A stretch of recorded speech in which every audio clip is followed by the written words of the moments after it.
Piala AFF rencananya akan menggunakan PAR untuk meningkatkan kualitas permainan dan keadilan.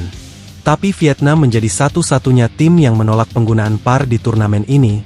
Tran Anh Tu, ini mendadak, seharusnya diinfokan dari setahun lalu.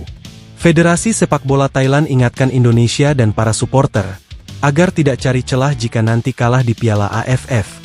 Madam Pang, ini turnamen bergengsi di ASEAN, jangan cari alasan kalau kalah. Vietnam ketar-ketir melihat kekuatan Indonesia meskipun menurunkan skuad U22, Kim Sang-sik, mereka memanggil Marcelino, saya tahu dia pemain bagus.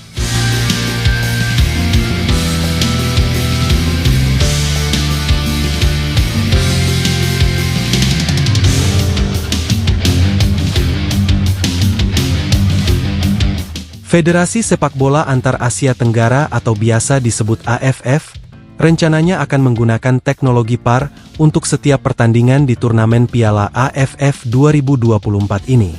Ini akan jadi kali pertama bagi AFF menerapkan teknologi semacam ini di turnamennya. Sebelumnya, Piala AFF memang sangat syarat dengan kontroversi seorang wasit, salah mengambil keputusan, permainan kasar sebuah tim, sampai hal-hal yang tidak seharusnya terjadi selama berada di dalam sebuah pertandingan. Jika dicermati lebih dalam, tentu ini adalah terobosan baru yang sangat bagus, tapi kayaknya akan jadi dilema bagi timnas Vietnam. Seperti yang kita ketahui, kalau selama ini timnas Vietnam memang seringkali luput dari pantauan wasit, itu karena tidak adanya teknologi PAR. Kadang ada pemain dari Vietnam yang sengaja menyikut pemain lain, dan contoh kasusnya sudah banyak di mana-mana, tapi saat itu wasit tidak memberikan ganjaran keras. Dengan adanya teknologi PAR ini, sangat diharapkan membuat pertandingan nanti semakin lebih kondusif dan adil. Apalagi ini adalah kali pertamanya diterapkan, semoga hasilnya memuaskan. Untuk babak penyisihan, AFF sendiri mengatakan akan menggunakan 10 kamera PAR, dan telah menginstruksikan kepada masing-masing tim agar memakai stadion yang sudah terpasang PAR di negaranya. Karena sistem turnamen AFF kali ini memang akan kembali ke format lama, yaitu home dan away. Sedangkan untuk babak semifinal dan final, rencananya akan menggunakan 12 kamera PAR, untuk memudahkan dalam mengantisipasi setiap gerak-gerik pemain di dalam sebuah pertandingan.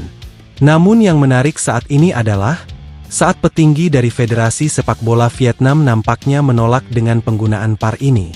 Menurut salah satu anggota di federasi itu mengatakan, kalau ini adalah langkah yang buru-buru, karena pemberitahuannya terlalu tergesa-gesa dan tidak ada persiapan. Menurut Tran Anh Tu, PAR memang bagus untuk membuat sebuah pertandingan lebih adil. Tapi jika dilakukan dengan tergesa-gesa tentu ini tidak baik juga. Tran Anh Tu menepis tuduhan, bahwa penolakannya terhadap penggunaan PAR di turnamen ini bukan karena takut atau hal lain. Apalagi jika disangkutkan dengan permainan kasar Vietnam, menurutnya itu sudah tidak masuk akal. Dengan era kepelatihan baru saat ini, menurutnya permainan Vietnam sudah jauh lebih baik dan tidak pernah memperagakan permainan kasar lagi. Sudah main 1-2 sentuhan, tiki-taka, dan bermain penuh taktik. Berbeda dengan eranya Park Hang-seo, yang menurutnya itu merupakan bagian dan strategi, dan dia juga mengatakan, kalau setiap pelatih pasti ada ciri khas permainannya sendiri. Ya kami mendengar pemberitahuan itu beberapa waktu lalu. Jujur kami di sini punya beberapa stadion yang sudah dilengkapi PAR. Tapi bukan itu masalahnya, ucap Tran Anh Tu. Mereka tidak membuat laporan ini dari beberapa bulan atau setahun lalu. Ini cukup mendadak dan kami sedikit kaget. Tidak sama sekali. Kami saat ini punya permainan yang bagus dan tidak pernah bermain kasar. Tentu di setiap era kepelatihan pasti ada ciri khas permainannya sendiri. Tapi alasan kami menolak bukan karena itu. Ini lebih ke hal teknis, tutupnya. Federasi Sepak Bola Thailand ingatkan Indonesia dan para supporter, agar tidak cari-cari celah jika nanti kalah di Piala AFF. Madam Pang, ini turnamen bergengsi di ASEAN, jangan cari alasan kalau kalah. Turnamen Piala AFF 2024 ini, nampaknya menjadi turnamen yang cukup ambisius bagi Thailand. Pasalnya, selain mengincar juara kembali, mereka juga dikabarkan tengah membuat proyek baru untuk para pemainnya. Thailand saat ini dikabarkan tengah membuat gebrakan baru, dengan coba mengikuti langkah Indonesia ke depannya. Federasi Sepak Bola Thailand dan juga sang pelatih tengah mempersiapkan tim muda, tim yang akan mengisi slot Piala Asia 2027 mendatang. Beberapa pemain senior yang sudah malang melintang di timnas Thailand saat ini harus menepi dulu, karena mereka akan melakukan pemotongan generasi. Seperti langkah Indonesia yang berhasil memotong 2 generasi, saat ini timnas Thailand juga akan melakukan hal yang sama. Nama-nama beken seperti Terasil Dangda, Chanatip Songkrasin, Sarach Yoon, Terathon Bunmathan, yang sudah biasa juara Piala AFF bersama Thailand, kini tidak dipanggil lagi. Faktor usia yang sudah berada di 30 lebih menjadi salah satu alasan, bahwa sang pelatih Masa Tadaishi tidak memanggil mereka lagi. Timnas Thailand saat ini fokus bersama pemain muda U22 dan di bawah itu juga, untuk bisa membangun timnas yang kuat 5-10 tahun ke depan. Namun Madam Pang dalam hal ini, malah memberikan psiwar sekaligus sindiran bagi timnas Indonesia dan suporternya. Jika saja nanti kalah di Piala AFF jangan mencari-cari alasan. Karena ini adalah turnamen besar di ASEAN, dan semua pastinya akan coba menurunkan skuad terbaik. Untuk Indonesia sendiri memang akan menurunkan skuad U22 dengan beberapa pemain naturalisasi dan senior. Namun kekuatan itu dirasa memang sudah cukup bersaing. Ini adalah turnamen paling bergengsi di Asia Tenggara. Mohon kepada setiap tim yang tidak ingin menurunkan skuad terbaik agar tidak cari alasan saat kalah.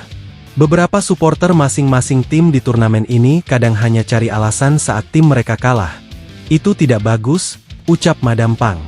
Seharusnya ini jadi ajang serius dan coba pemain untuk timnas ke depannya. Saya sedang tidak menyindir siapapun, tapi jika ada supporter yang merasa, ya itu berarti mereka memang seperti itu, tutupnya. Vietnam ketar-ketir melihat kekuatan Indonesia meskipun menurunkan skuad U22, Kim Sang-sik, mereka memanggil Marcelino, saya tahu dia pemain bagus. Meskipun Shin Tae-yong memanggil mayoritas pemain U22 di skuad kali ini, namun sang pelatih Vietnam Kim Sang-sik nampaknya sedikit ketar-ketir dengan beberapa nama itu. Nama-nama seperti Asnawi Mangkualam, Justin Hubner, Ivar Jenner, Rafael Struijk, Pratama Arhan, dan Marcelino Ferdinand, adalah sederet nama yang juga ikut dipanggil ST untuk AFF 2024. Mereka memang sudah malang melintang di timnas, apalagi mereka kemarin juga ikut di skuad kualifikasi Piala Dunia melawan Arab. Terlebih Marcelino Ferdinand, menjadi salah satu ancaman besar bagi Vietnam menurut Kim Sang-sik. Karena di level yang tinggi melawan Arab Saudi, anak muda berusia 20 tahun itu berhasil mencetak 2 gol. Ya kami tentu siap secara tim dan kekuatan, mereka Indonesia banyak memanggil pemain muda ke skuad ini dan itu sangat bagus, ucap Kim Sang-sik.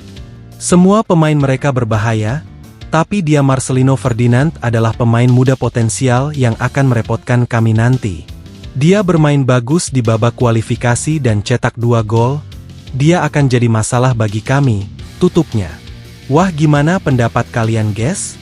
Jangan lupa tinggalkan komentar kalian di bawah.